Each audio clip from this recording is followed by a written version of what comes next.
think in Hong Kong often we're sort of compressed, you know, in our little shoebox apartments, and so here through the different senses it really allows you to expand and take in some of what is going on here nature-wise.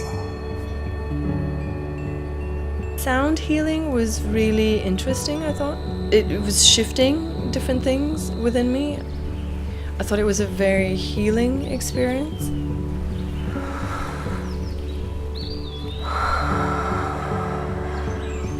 A sense of place where you feel secure, where you feel nurtured. Your senses can expand.